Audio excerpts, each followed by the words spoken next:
Hello दोस्तों, episode 2 को explain करने से पहले मैं आप लोगों को बता देना चाहता हूँ कि आज से मैं अपनी सेकंड चैनल को दोबारा से एक्टिव कर रहा हूँ। अगर आप लोगों को लैंड ऑफ मिरेकल सीजन 3 और बाकी के कुछ एनिमेज देखने हैं तो इस चैनल को सब्सक्राइब कर लो, क्योंकि अब यहाँ पर भी वीडियोस आया करेगी। साथ ही जो सब्सक्राइब बटन के साथ बेल आइकन है उसे भी एक्टिवेट कर देना, ताकि आप लोगों को हर एक नोटिफिकेशन मिल सके और आप लोग कोई वीडियो मिस ना करो। तो जैसा कि पिछले एपिसोड में हमने देखा, एंसेस्ट्रल कोर्ट में लिंसुआन और फैंग की फाइट क्वीन रूबी से हो रही थी, जहाँ क्वीन रूबी ने लिंसुआन और फैंग की हालत तो काफी ज्यादा खराब कर दी थी। इवन कि वो दोनों मौत की कगार पर पहुंच चुके थे। पर यहाँ इतनी ज्यादा खतरनाक फाइट की वजह से आखिरकार लिंसुआन और फैंग अपना लेवल ब्रेक थ्रू करने में कामयाब हो जाते हैं, जिसकी वजह से ये दोनों ही लेवल 9 पर पहुंच गए थे। इसके बाद क्वीन रूबी इन दोनों पर हमला नहीं करती। वो बताती है कि तुम लोगों का मुझ पर बस एक ही एहसान था, वो मैंने चुका दिया। इसके बाद हम देखते हैं कि लिंसुआन और फैंग खाना खाने के लिए रेस्टोरेंट पहुंच चुके थे, जहाँ पर वो दोनों टाइगर प्रिंसेस भी आ जाती है।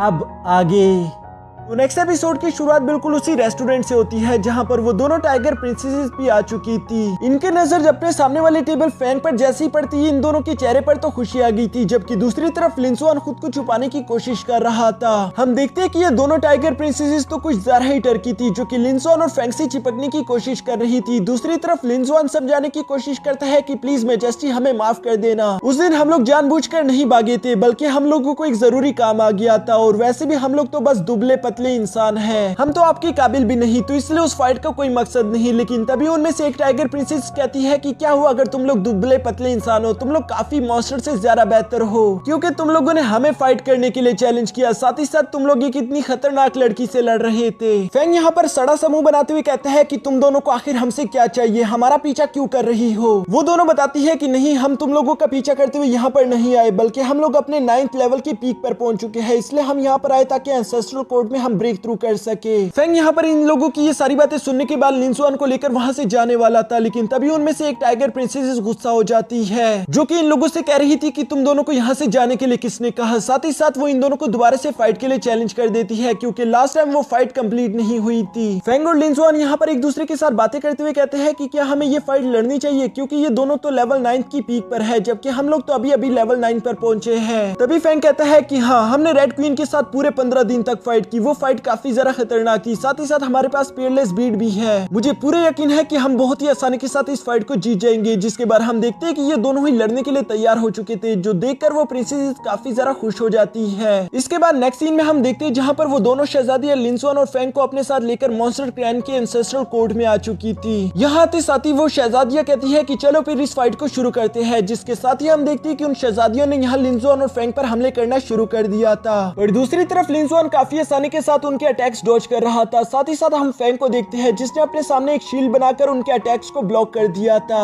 ये देखकर तो वो दोनों शहजादियां लिंसुआन और फैंग से काफी इंप्रेस हो चुकी थी, क्योंकि इनकी ताकत पहले से काफी ज्यादा बढ़ चुकी है। साथ ही साथ वो दोनों शहजादियां कहती है कि चलो अब तुम जब ताकतवर हो चुके हो तो हम दोनों होल्ड बैक नहीं करने वाले। ये कहती ही वो अपनी रफ्तार बढ़ाकर आगे बढ़ते हुए लिंसुआन और फैंग पर हमला करना चाहती थी, लेकिन फैंग काफी आसानी के साथ उन्हें अपनी शील्ड से ब्लॉक कर रहा था। साथ ही साथ हम देखते हैं कि यहाँ पर लिंसुआन ने अपने थंडर चार्ज को एक्टिवेट करना शुरू कर दिया था, जबकि फैंग अपने क्लोन शैडो टेक्निक से उसको प्रोटेक्ट करने की कोशिश करता है। इस बार तो ये दोनों शहजादियां चाहकर भी लिंसुआन और फैंग को टच नहीं कर पा रही थी, जबकि साथ ही साथ हम देखते हैं कि यहाँ पर लिंसुआन पूरी तरीके से तैयार हो चुका था, जहाँ वो अपना थंडर अटैक इन दोनों शहजादियों पर चल देता है, जिससे टकराकर वो दोनों ही शहजादियां थोड़ी सी जख्मी हो चुकी थी। साथ ही साथ वो अपने मन में सोच रही थी कि अब हम क्या करें, क्या हमें ये फाइट लड़नी चाहिए। दूसरी तरफ खड़ा लिंसुआन फैंग से कहता है कि पता नहीं क्यों पर मेरा कॉन्फिडेंस कुछ ज्यादा ही बढ़ गया, मुझे ऐसा लगता है कि मैं अकेले इन दोनों को हरा सकता हूँ। जिस पर फैंग बताता है कि शायद ये वो लास्ट फाइट की वजह से हुआ, हम पर रेड क्वीन ने कुछ ज्यादा ही जोर डाला, जिसकी वजह से हमारा बैटल एक्सपीरियंस बढ़ चुका है। जो सुनते साथ ही हम देखते हैं कि लिंसुआन अकेले ही आगे बढ़कर उन दोनों टाइगर प्रिंसेस से फाइट करना शुरू कर देता है, और वो यहाँ पर बहुत ही आसानी के साथ इन दोनों को डोमिनेट भी कर रहा था। पर दूसरी तरफ यहाँ घायल हो जाने की वजह से ये दोनों शेरनियां गुस्से में आकर अपने गोल्डन क्ला टेक्निक का इस्तेमाल करती है, जिससे बचने के लिए लिंसुआन और फैंग को लास्ट टाइम काफी ज्यादा मेहनत करनी पड़ी थी, लेकिन इस बार वो काफी आसानी के साथ उस गोल्डन क्ला को बीच में से ही काट देते हैं, जो देखकर वो दोनों शहजादियां तो काफी हैरान हो गई थी। इसके बाद लिंसुआन उनसे कहता है कि क्या तुम अब भी फाइट करना चाहती हो, जिस पर वो दोनों शहजादियां दोबारा खुद को रेडी करते हुए कहती है कि हम दोनों कभी हार नहीं मानती। लेकिन तभी अचानक हम देखती है कि उनके आसपास की जगह ने हिलना शुरू कर दिया था, और वो सारे लोग टेलीपोर्ट होकर एंसेस्ट्रल कोर्ट से बाहर आ जाते हैं, जहाँ आने के बाद इन लोगों को कुछ भी समझ नहीं आ रहा था, क्योंकि इनके आसपास की जगह टूटकर बिखर रही थी। लिंसुआन हैरान होते हुए कहते हैं कि आखिर ये क्या हो रहा है, जिस पर वो शहजादियां कहती है कि हमें भी नहीं मालूम, हम भी यहाँ पर पहली मर्तबा आए हैं। तभी अचानक इन एंसेस्ट्रल कोड की हिफाजत करने वाले गॉड्स वहाँ पर आ जाते हैं, जो कि इन लोगों से कह रहे थे कि टेम्परेरीली ये जगह टूटने वाली है, इसलिए सब लोग इस जगह को छोड़कर निकल जाओ। सिचुएशन को खराब होता हुआ देखकर लिंजुआन और फेंग उन दोनों शहजादियों को टेलीपोर्ट करके यहाँ से दूर भेज देते हैं, जबकि वो दोनों भी यहाँ से भागकर आगे जाने वाले थे, क्योंकि वो लोग भी नहीं जानते थे कि आखिर ये सब कुछ क्यों हो रहा है। तभी अचानक भागते हुए हम देखते हैं कि लिंजुआन और फेंग दोनों के दिल में बहुत ही तेजी से पेन हो रहा था, जो देखकर फेंग खुद के और लिंजुआन के आसपास एक शील्ड क्रिएट कर देता है। साथ ही साथ ये लोग देखते हैं कि आसमान में काले बादल छा चुके थे,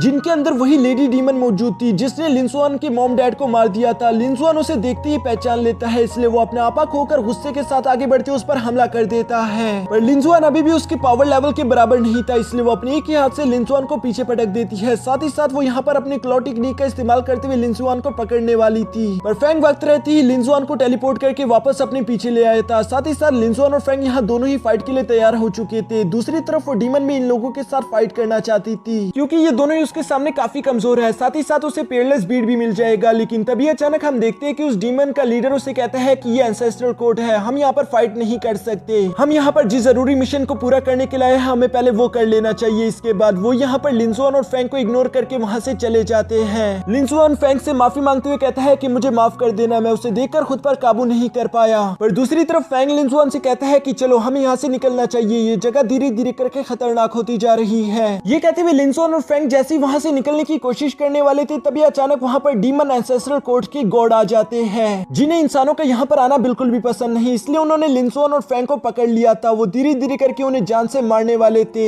यहाँ लिंजुआन और फेंग की पावर सप्रेस हो चुकी थी, वो खुद को टेलीपोर्ट करके यहाँ से बच भी नहीं पा रहे थे। उन्हें समझ नहीं आ रहा था कि आखिर वो क्या करे, क्योंकि ये गॉड एंटिटी काफी ज्यादा पावरफुल है। लिंजुआन यहाँ पर फेंग से सवाल करते हुए कहता है कि आखिर ये डीमंस यहाँ मॉन्स्टर क्लैन के पास क्या कर रहे हैं, कहीं डीमंस और मॉन्स्टर एक दूसरे से हाथ तो नहीं मिलाने वाले, क्योंकि अगर ऐसा हो गया तो ये हमारे ह्यूमंस के लिए बिल्कुल भी अच्छा नहीं होगा। फेंग ये सुनकर जवाब देता है कि डीमन क्लैन की इस मिशन के बारे में हम कुछ भी नहीं जानते, लेकिन अभी के लिए हमें यहाँ से खुद को निकालना होगा ताकि हम ये रिपोर्ट कमांडर तक पहुंचा सके। ये कहते हुए लिंजुआन और फेंग खुद को छुड़ाने की पूरी कोशिश करते हैं, पर वो इसमें कामयाब नहीं हो पा रहे थे। तभी अचानक वहाँ पर रेड क्वीन की एक हीरो वाली एंट्री होती है, जिसके नीचे आते साथ ही वो डीमन गॉड चिल्लाते हुए कहता है कि आखिर तुम कौन हो, क्या तुम्हें मालूम नहीं कि हमारे काम में टांग अड़ाने का अंजाम क्या होगा। लेकिन रेड क्वीन उसे कोई जवाब नहीं देती, वो लिंजुआन और फेंग को पकड़कर यहाँ से छुड़वाते हुए ले जाती है। वो गॉड यहाँ पर इन्हें रोकना चाहता था, पर वो ऐसा कर नहीं पाता। इसके बाद नेक्स्ट सीन में हम देखते हैं जहाँ वो दोनों शहजादी यहाँ पर देख पा रही थी कि रेड क्वीन ने लिंजुआन और फेंग को अपने साथ पकड़ा हुआ है। उन्हें समझ नहीं आ रहा था कि आखिर ये तो इनकी दुश्मन थी, फिर आखिर ये इनकी मदद क्यों कर रही है। अगर ये लड़की इन लोगों के करीब आती रही तो ये तो हमसे ज्यादा खूबसूरत है, कहीं ये दोनों इससे शादी ना कर ले। असल में ये दोनों टाइग्रेस शहजादियां लिंजुआन और फेंग की ताकत से काफी ज्यादा इंप्रेस हो चुके थे। इन्हें फर्क नहीं पड़ता था कि ये लोग मॉन्स्टर है और वो दोनों इंसान। ये दोनों बस कुछ भी करके लिंजुआन और फेंग से शादी करने के लिए एक्साइटेड थे। इन्हें बिल्कुल भी परवाह नहीं थी कि इस बात से इनका डैड बिल्कुल भी खुश नहीं होगा। यहाँ पर इन दोनों टर्की शहजादियों की इसी एक्साइटमेंट के साथ हमारा ये एपिसोड यहीं पर खत्म हो जाता है।